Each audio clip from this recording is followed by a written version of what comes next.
It's early morning and Sonam Zangmo is preparing to see her patients.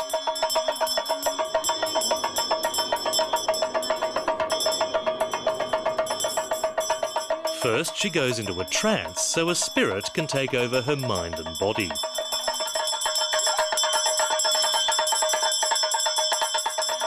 As she transforms, her tiny lounge room fills with sick families. They want help with sleepless children, infertility, even blindness. Sonam Zangmo is what's known as an oracle, a mystical Tibetan Buddhist healer who's believed to have magical powers.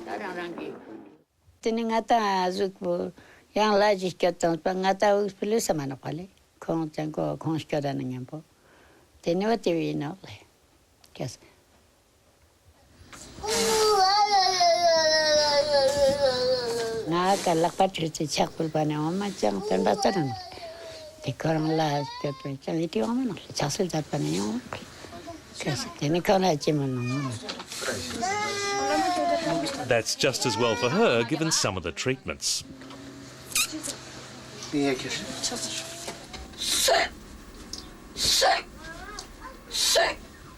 The session takes a heavy toll on the oracle, who inherited her role at the age of 4 when her mother died.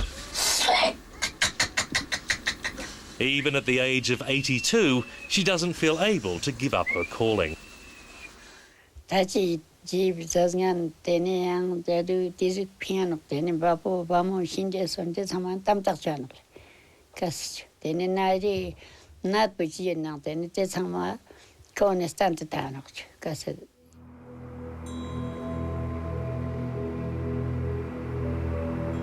The oracle is part of a complex system of faith-based healing that spread to northern India from neighbouring Tibet.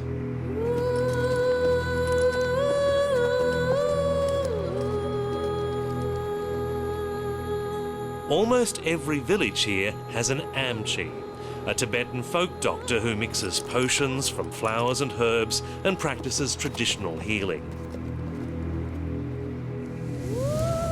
What many don't have is access to hospitals or trained doctors. The result is one of the worst health records in India. But a British-born Australian adventurer wants to change that. In some of the more remote villages, the rate of infant mortality could be something in the region of about 1 in 2, which I think on anyone's standards nowadays is unacceptable.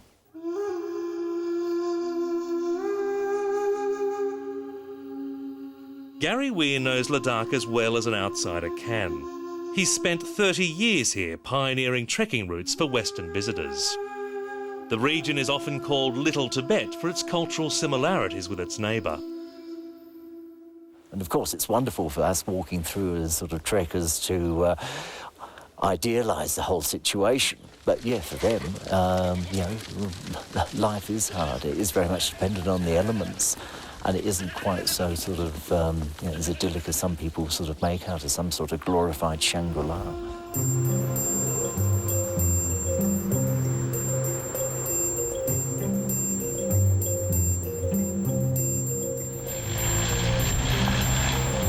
One of the toughest places is in the isolated Zanskar Valley, which is cut off from the capital Leh by high mountains.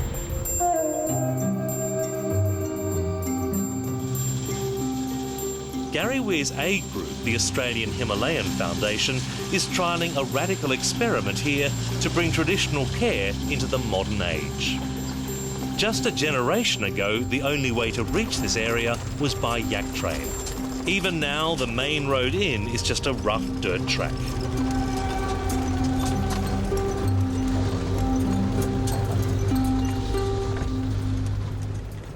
Well, it's taken us 3 days of hard driving to get this far, and we've come in the last days before the pass is completely blocked by snow.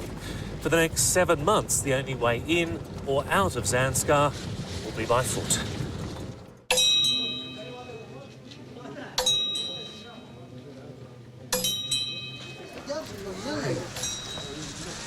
Our destination is the main town of Zanskar, a dusty administrative outpost called Padam. Gary Weir has organised a week-long seminar here to train local Amchis in modern health practices.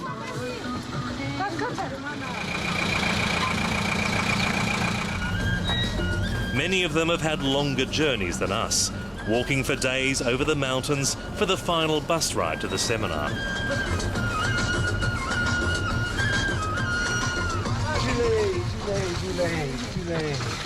It's the first time many of these Amchis will be exposed to Western medical theory. Trained doctors have been brought in from Leh to teach them, but they won't be telling the Amchis to abandon their traditional medicine. The big problem about the Zanskar is that many of the villages are many days away from the nearest roadhead. So if there is going to be a problem, well, primary health care is virtually equated to the Amchi system. The aim is to educate the Amchis in basics like nutrition and modern hygiene, and to help them judge when patients should seek out doctors. Most of these village healers are illiterate and unqualified, but they're the only care for people in remote villages.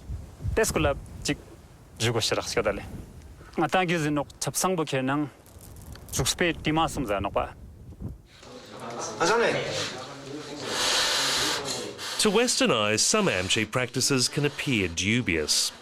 News of the seminar drew dozens of locals seeking treatment. This woman suffers from dizziness and nausea.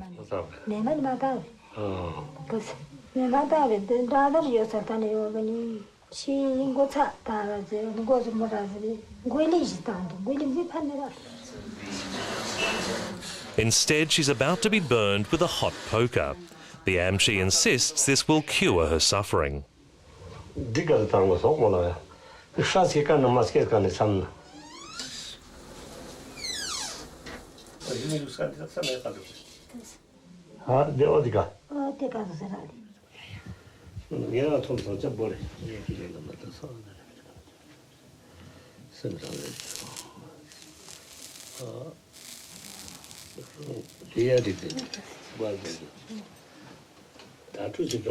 But Gary Weir is convinced they have to work with the existing system rather than try to replace it.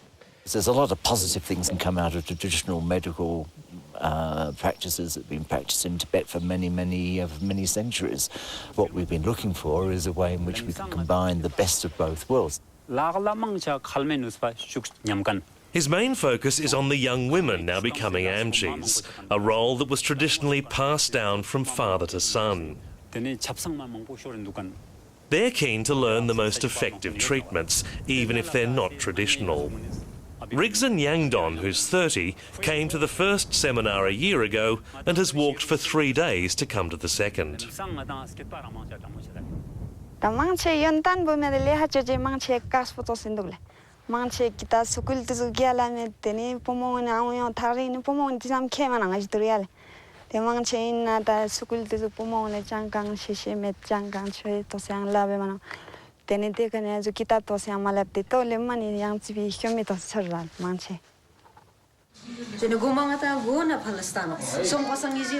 As part of the aid project, Yangdon and a group of other young female Amchis spent 3 months in the main hospital in Leh, learning to care for pregnant women.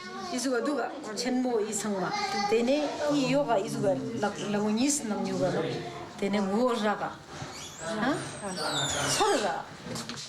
the one. I had a tough time with her. She had PPH. This woman came all the way from Zanskar to give birth to twins. But most women live too far from hospitals, or they're uncomfortable dealing with strangers, even for serious illness.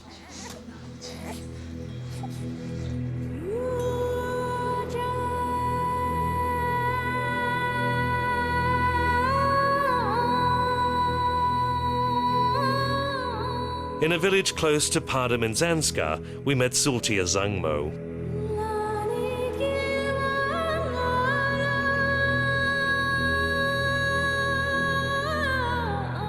She was blessed with a healthy baby boy, but when he fell ill with a cold, she thought he'd been cursed by the devil. Destiny Henskia, Lamo Jicon, the Lamo Ozula, Jamasum Nimandor, Nindochimindo Loli. They can Jasumji on the la de Pirichi, eat some serenam lalang wheel, they didn't torres of a chiso some pajicaton hall. Circaman boy. Her son was just 3 months old. In the most remote villages, 1 in every 2 children will die before the age of 5. But Yangdon is determined that won't happen in her village, where she's the first female Amchi.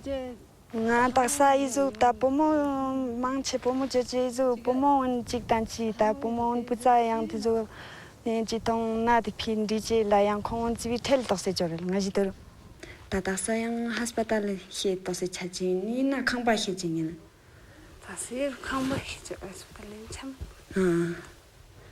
hospital chwi khangbe sang hospital ha chang. The nearest hospital is 50 kilometres away, a daunting distance in a region where few can afford a car. But she encourages them to make the effort. The Tibian Zumpu Yang Galsan, the Menama two Hitchimama, Manche Tak Kamzor Chania, Tak Kamzor, some better two Hitchipuna Hospital, Machani Tepsi, how ye command us empty man, young New Zimani Topman Topisan, Canan Hamuchan. The young Amadan Tunia here shortly and Zivi, Bashetos in Ginayon. Okay, so we have the seminar to continue.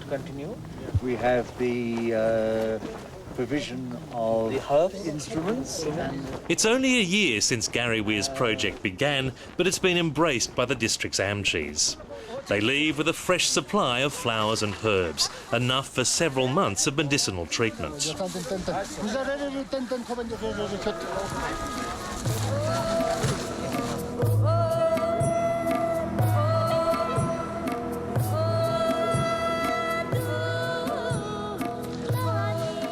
The next challenge is to extend the program throughout Ladakh.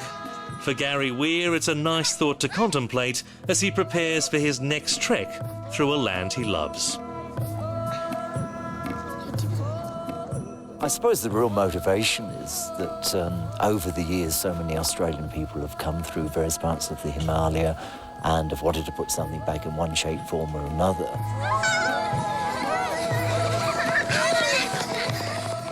I think wherever you go in the Himalaya, people have got so much to offer you.